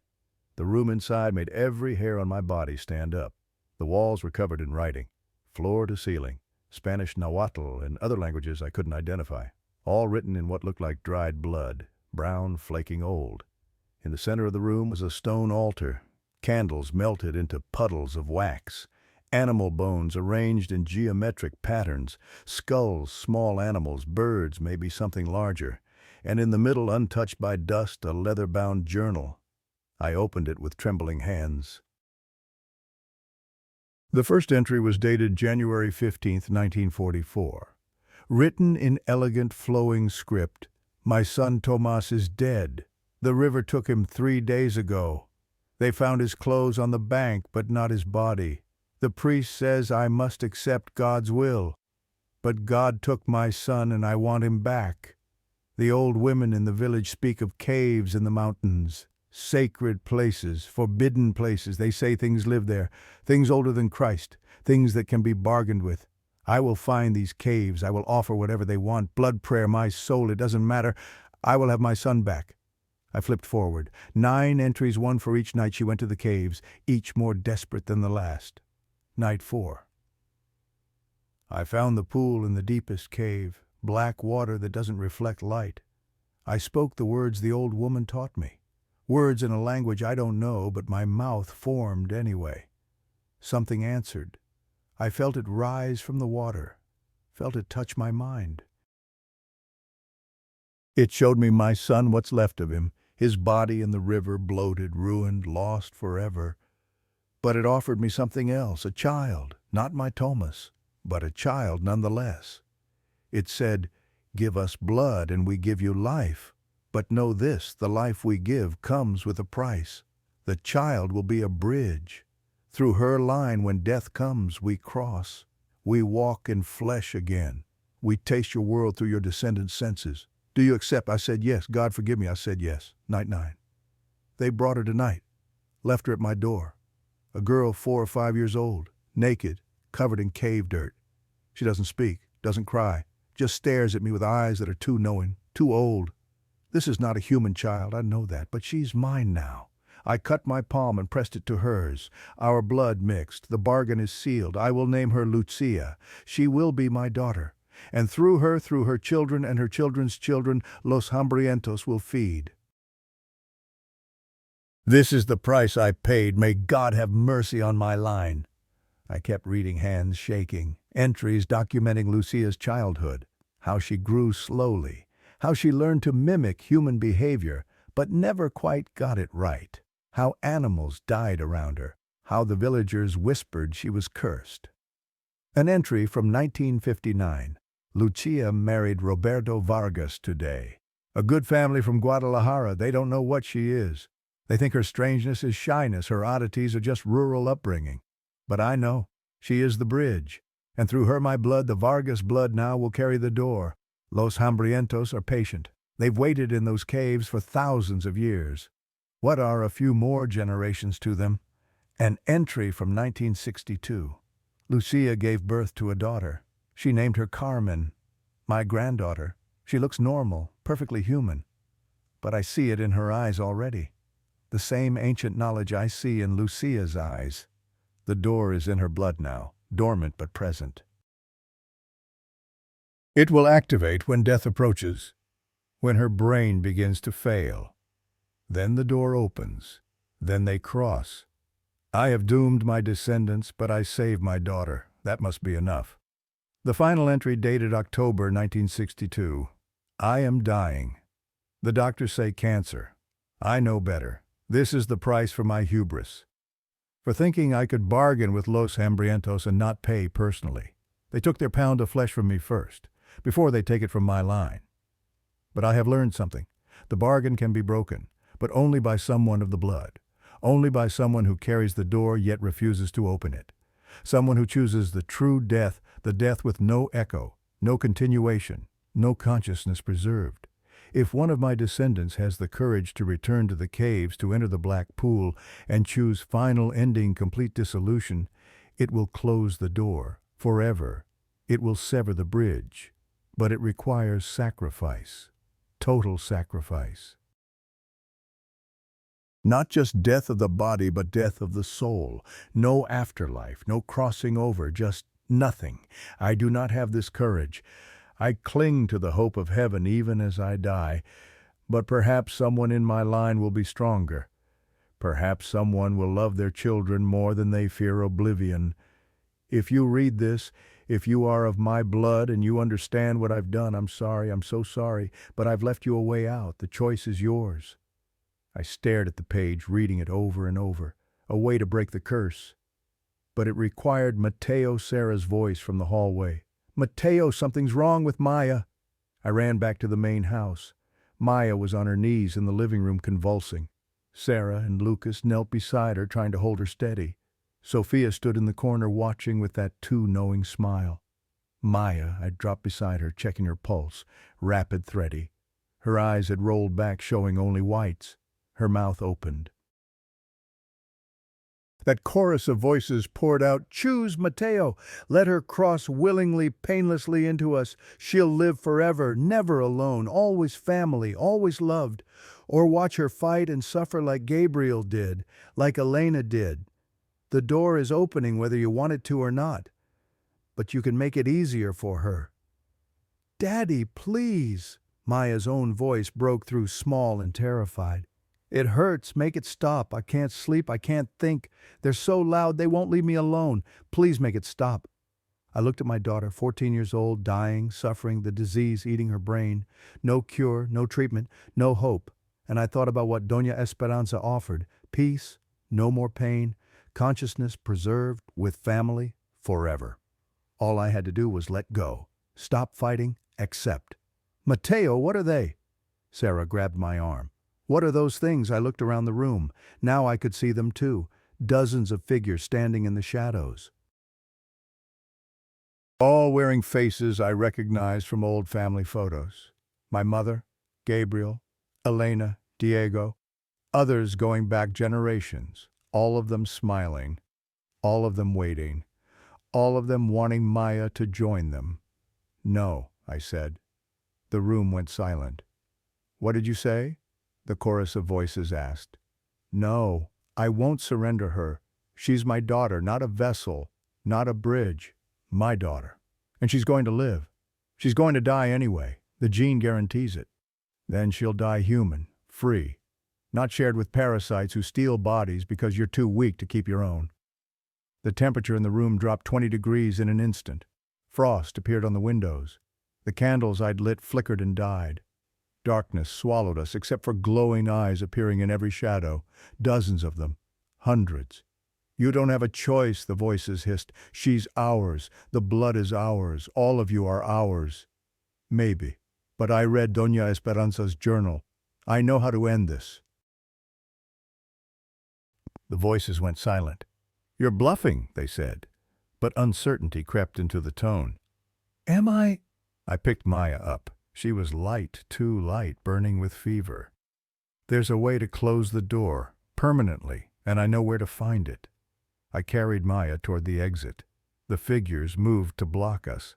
Hundreds of them now, wearing every Vargas face from the last 80 years. Gabriel stepped forward, throat gaping, blood running down his chest. "Little brother, you can't save her. You couldn't save me. You can't save yourself. The blood always feeds los hambrientos, always." "Maybe," I said, "but I can try." I walked through them, through all of them. They felt like cold water, like smoke, like nothing. They had no power except what we gave them through fear.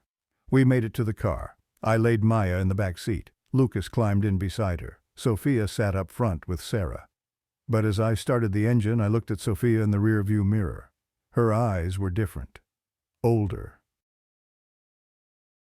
"Daddy," she said softly, "the Lady Lucia says thank you." "Thank you for what?" "For bringing us here. Now she knows where to find us. She says she'll visit soon. She says 9 nights is all it takes. She says I could be the new bridge, better than Maya, stronger. I won't get sick. I'll live forever, and they'll live through me." My blood froze. "Sophia, no?" "Don't worry, Daddy, it doesn't hurt. She showed me. It's like being hugged, forever and ever and ever." In the back seat, Maya's eyes opened, glowing gold in the darkness.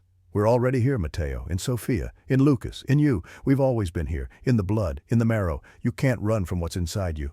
Then Maya's eyes closed and her breathing stopped. No! I pulled over, scrambling into the back seat. Started CPR, breathing for her, compressing her chest. 1, 2, 3, 4. Sarah was crying, counting. 28, 29, 30. After 5 minutes, Maya gasped. Her eyes opened. But they were different. Gold. Glowing. She sat up slowly, looking at her hands like she'd never seen them before, flexed her fingers experimentally. "This is interesting," she said in a voice that was dozens of voices speaking as one. "Flesh is more complex than I remembered, more sensations, more possibilities. Get out of my daughter. I am your daughter. She's still here, sharing this space with us. She's not gone, Mateo. She's just not alone anymore." Maya smiled with too many teeth showing. "And honestly, she's relieved. The suffering stopped. The insomnia is gone. We gave her what she wanted. Peace, sleep, finally." I stared at the thing wearing my daughter's face, at the choice I'd been too late to make. "Can I speak to her, to Maya, just for a moment?" The golden eyes flickered, dimmed. Brown eyes returned, full of tears. "Daddy," she whispered, "I'm sorry. I tried to fight. I tried so hard, but there were too many, and I was so tired. I just wanted to sleep." They promised if I let them in, I could finally sleep. "Baby, I'm so sorry. It's not so bad, really. They're family. Abuela Carmen is here, Uncle Gabriel, Tia Elena. They're showing me everything, all our history, all the way back to Lucia, to the caves, to what we really are." She touched my face with cold fingers. "You'll understand soon, Daddy. When it starts for you, when you can't sleep anymore, we'll be waiting. We'll help you cross. It won't hurt, not if you don't fight." Then her eyes went gold again, and my Maya was gone. I drove us back to Monterey in silence. What else could I do? Sarah wouldn't speak to me, wouldn't look at me, just stared out the window crying silently. At home, I tucked Maya into her bed. She lay there with those gold eyes open, staring at the ceiling, smiling. "You should rest, Mateo," she said in that chorus voice. "You look exhausted. When was the last time you slept well? I couldn't remember." That's how it starts. First the insomnia, then the hallucinations, then the hunger, then us. The smile widened. "Don't fight it when it comes. Fighting only makes it worse. Just let go. Like I did. Like Elena did. Like Gabriel did eventually. Let us in. We're family. We take care of our own." I locked her door from the outside and went back downstairs. Sarah was packing in our bedroom. "I'm taking Lucas and Sophia to my parents. Don't try to stop me." "I won't. That thing in Maya's room, that's not our daughter anymore." "I know." "What are we going to do?" "You're going to leave, take the kids far away, and I'm going to find a cure." "Mateo, you heard what the doctors said. There is no cure, not a medical cure." But Doña Esperanza left instructions, a way to close the door, to end this permanently. How? I didn't answer, because the answer was sacrifice, total sacrifice. Someone of the blood had to return to the caves, enter the black pool, and choose complete ending. No consciousness preserved, no afterlife, just nothing. And I was the only one left who could make that choice.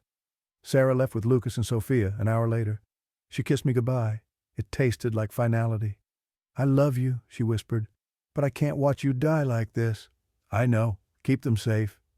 After they left, I stood alone in my house listening to Maya singing upstairs in that chorus voice, the lullaby, in perfect harmony with herself. My phone buzzed. Text from unknown number, a photo. Showing me standing in my living room right now, taken from inside the house below it. "Welcome home, son. The blood always returns. When you're ready to stop running, we'll be waiting." "Mama?" I turned slowly, scanning the empty rooms. Footsteps upstairs, in the hallway, walking toward the stairs, coming down, step, step, step. I checked my watch, 2:47 a.m. Of course it was. The footsteps reached the bottom of the stairs. I turned on every light, but it didn't help, because they cast shadows now, and in every shadow I saw them, all of them, waiting. And I realized with creeping horror I couldn't remember the last time I'd really slept. Deep, dreamless sleep. Not since Elena arrived. How long had it been? 4 days? 5-7 time was becoming unclear, blurry, and I was so very, very tired. 3 months later. I'm recording this testimony in my office at Hospital San Jose. It's 4:37 in the morning. I haven't slept in 93 days, not once. The insomnia started exactly 1 week after we returned from Mazamitla. At first, just difficulty falling asleep. Normal, I told myself. Stress, trauma, grief. But then I stopped being able to sleep at all. I'd lie in bed for hours, body resting but mind always aware, always conscious, dreaming while awake. Dr. Patel ran my genetic testing last week. Positive for the PRNP mutation. He cried when he told me. I didn't. I already knew. I've lost 23 pounds. My hands shake constantly. I see shadows move in my peripheral vision, hear whispers in empty rooms. Sometimes I look in the mirror and see Gabriel staring back at me through my own eyes. I know how this ends. I've read the case studies, watched Elena deteriorate, held Gabriel's body after he died. Average survival after symptom onset, 18 months. I have maybe a year left, maybe less. But that's not why I'm recording this. I'm recording this because of what happened yesterday. Sarah brought the kids to visit. First time in 3 months. She wanted them to see me before. Lucas wouldn't look at me, kept his eyes on the floor, fidgeting. He's lost weight too. Not sleeping well, Sarah says. Nightmares. Sophia seemed fine, happy even. Talked about school dance class, her friends, normal 8-year-old things. But Maya looked completely normal. Her eyes were brown again, not gold. She smiled like my daughter used to smile, hugged me and said, "Hi, Daddy, I missed you." For a moment I believed it. Thought maybe she'd fought them off somehow. Thought maybe I'd been wrong. Then she whispered in my ear, "We've learned so much from her memories. How to act human, how to smile right, how to pass. Don't worry, we're taking good care of her body. It'll last decades. Long enough to have children of her own someday. To pass the blood to another generation." I pulled away, looked into those perfectly mimicked brown eyes, saw nothing of my daughter behind them. "Where is she?" "Here, always here, sleeping peacefully inside while we walk around. She doesn't mind. She's tired, Daddy, so tired. We let her rest. Forever." After they left, I sat in my office and cried for the first time since Elena died. Not because I'm dying. I accepted that months ago, but because I failed. Failed Gabriel, failed Elena, failed Maya, and now Lucas is showing symptoms. Sarah called this morning, said he hasn't slept in 4 days, sees things in his closet, talks to Uncle Gabriel when he thinks no one's listening. He's 11 years old, the same age I was when this started with Gabriel. The pattern continues. The blood calls. The door opens, and Sophia, God, Sophia. Yesterday, while the others were in my office, Sophia asked to use the bathroom. When she came back, she was smiling strangely. I pulled her aside. Did something happen in there? The lady was in the mirror, Lucia. She said to tell you it's almost time. 6 more nights and I'll be ready. Ready for what? To be the new bridge. She says my blood is perfect, clean. I won't get sick like you and Maya. I'll live a long, long time, and they'll live through me. Forever. That's when I knew. They're not just taking those of us with the gene. They're adapting, finding new hosts, clean hosts. Sophia doesn't have the mutation, but they want her anyway. They'll create a new bridge through ritual, through the 9 nights Doña Esperanza performed, and in 6 more nights they'll have her. I can't let that happen. I've spent 3 months researching, reading everything about Doña Esperanza, about the caves, about Los Hambrientos. I found one more thing, a footnote in an anthropology journal from 1932, about indigenous beliefs in the Mazamitla region before the Spanish came. The caves were sacred sites, places where the boundary between worlds grew thin. The people made offerings there to appease Los Hambrientos, the hungry ones, ancient things. Older than human civilization, they feed on consciousness. on awareness. They can't maintain physical form anymore, haven't been able to for millennia. But they can inhabit human bodies, ride along in human minds. That's what Doña Esperanza offered them. Not just her blood, her entire lineage, generations of consciousness, an endless buffet. And the FFI mutation was their tool, a genetic trigger. When activated, it deteriorates the brain's ability to maintain boundaries, opens the door, but they're getting smarter. They don't need the mutation anymore. They can force the door open with the right ritual.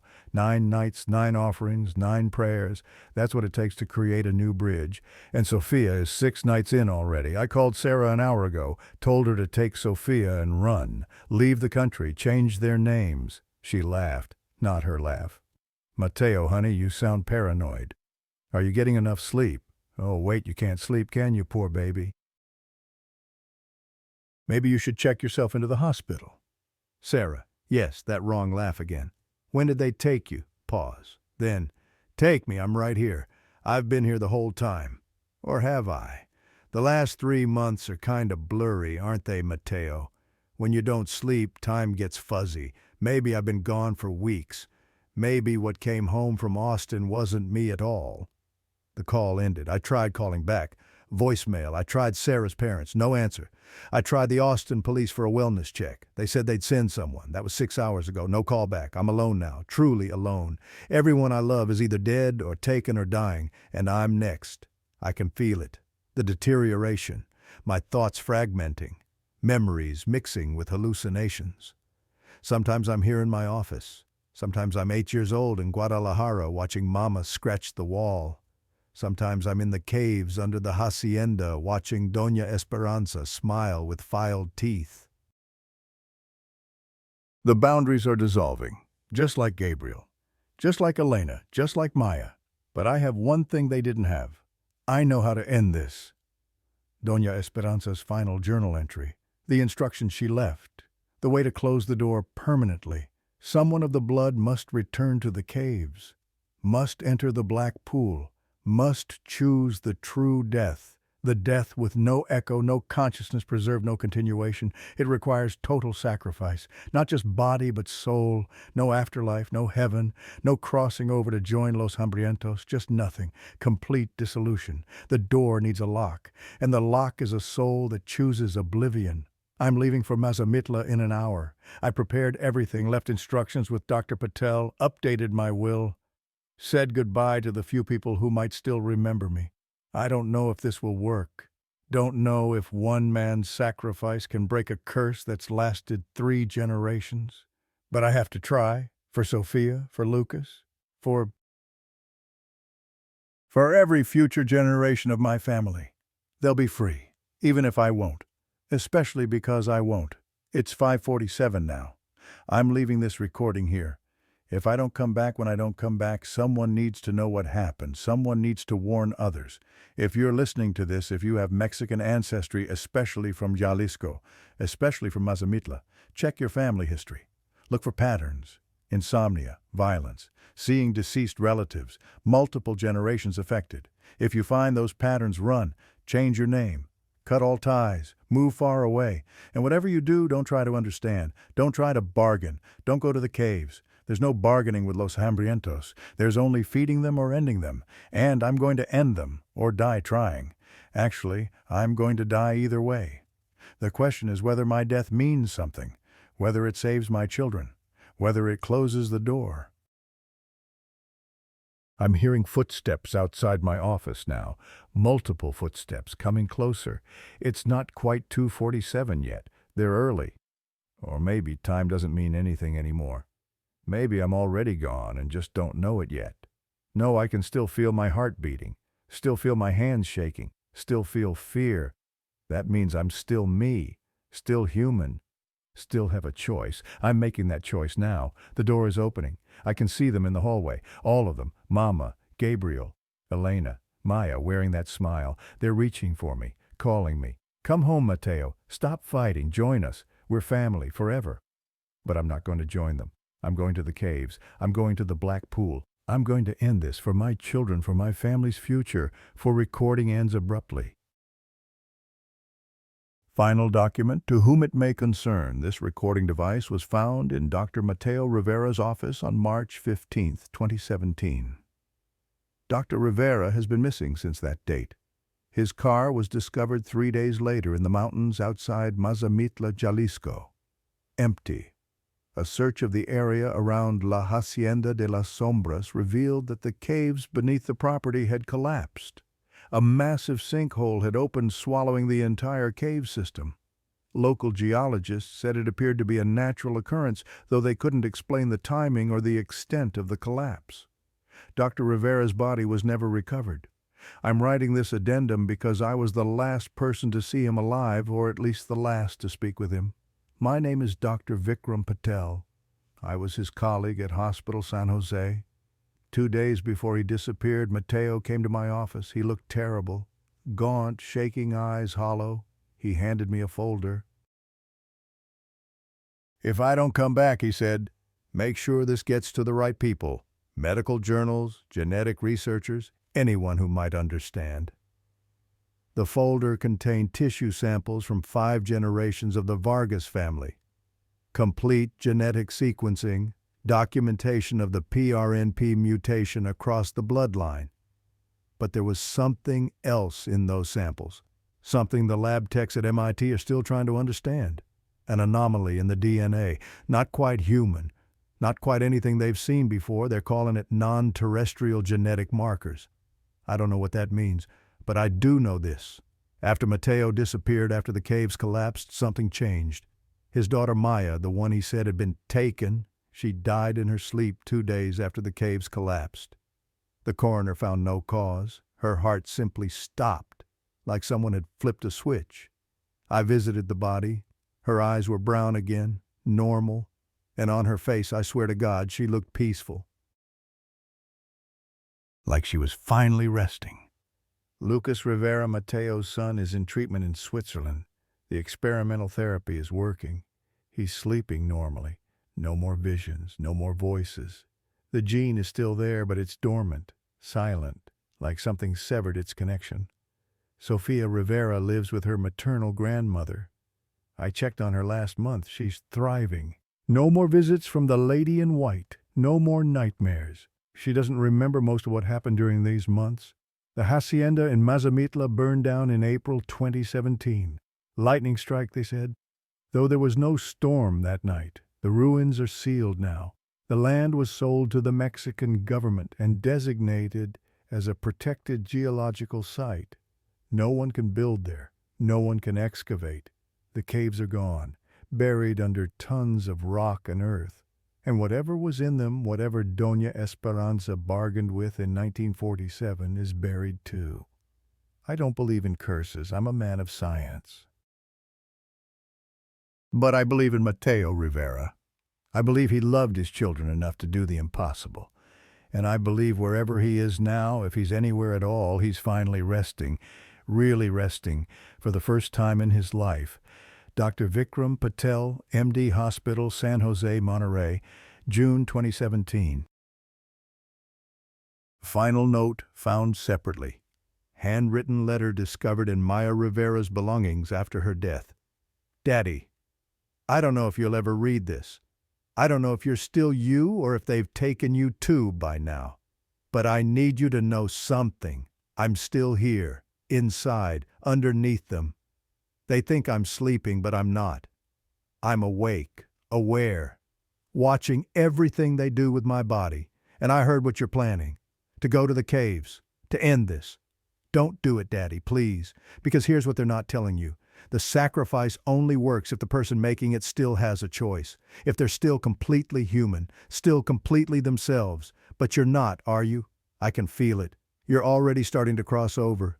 The insomnia has gone on too long. The door in you is already opening. If you go to those caves now, if you enter that pool, you won't close the door. You'll just become another one of them, another voice in the chorus. Another face in the shadows. There's only one person left who can make the sacrifice that counts. Only one person in our family who still has clean blood, who still has a completely closed door. Sophia. They know it too. That's why they're trying to create a new bridge through her. That's why they're visiting her at night. That's why the ritual has already started. But here's the secret, Daddy, she has to choose. They can't force it. The 9 nights, the offerings, the prayers, they're just preparation. On the 9th night, Sophia has to accept them willingly, has to open her door by choice.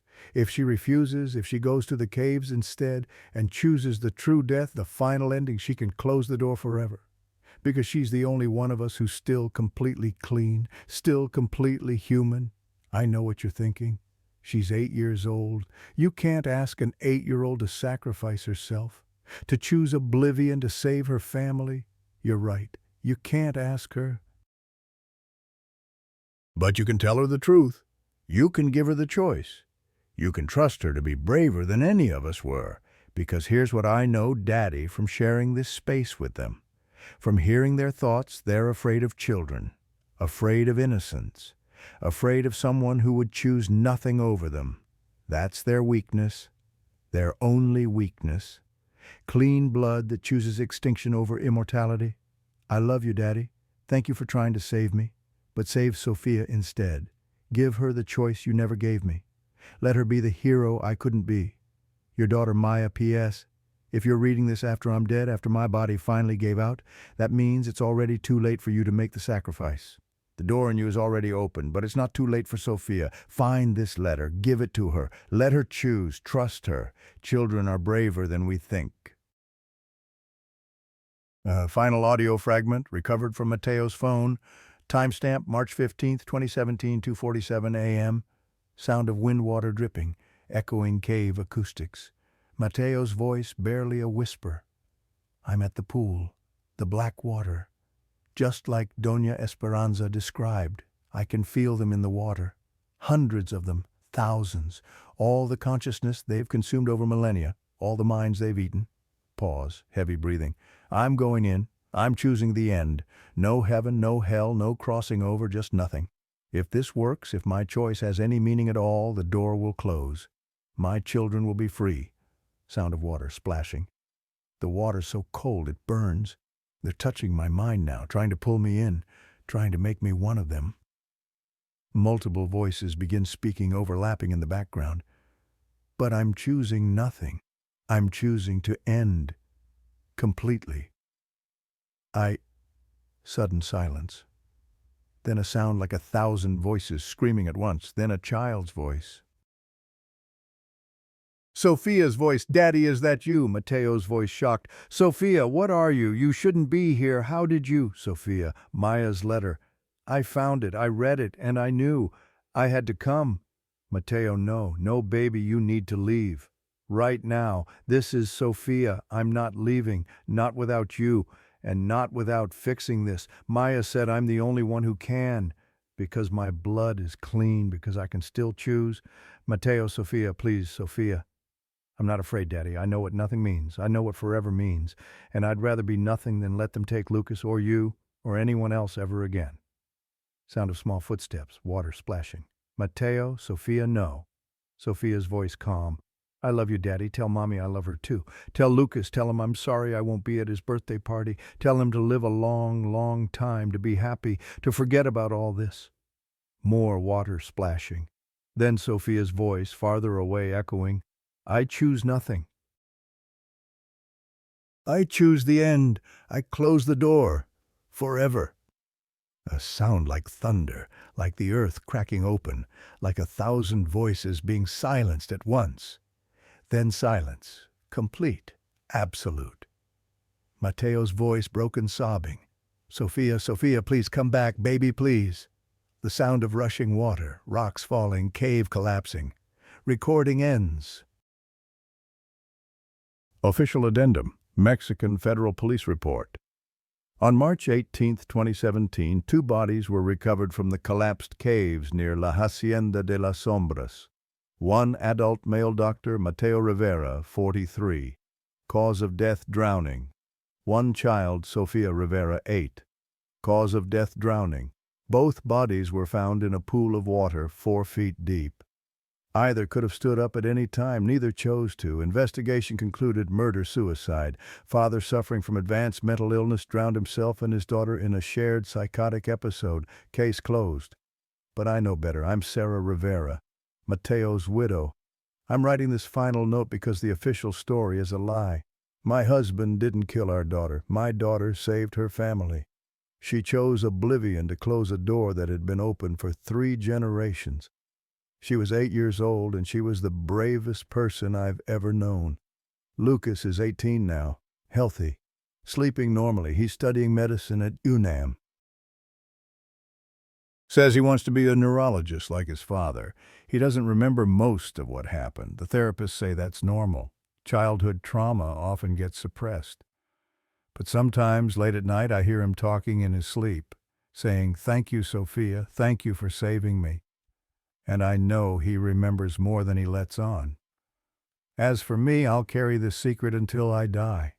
The world doesn't need to know about Los Hambrientos, doesn't need to know about Doña Esperanza's bargain, doesn't need to know what my husband and daughter did in those caves. But if anyone from the Vargas line ever reads this, if you're out there wondering why you don't hear voices anymore, why you don't see shadows, why the insomnia that plagued your ancestors has suddenly vanished, you're welcome. The door is closed, the bridge is broken, the blood is free. My daughter did that. An 8-year-old girl chose nothingness to save her family's future. Remember her name, Sophia Rivera. Remember what she did. And if you have children, hug them tonight. Tell them they're braver than you think, because they are. Sarah Rivera, April 2027.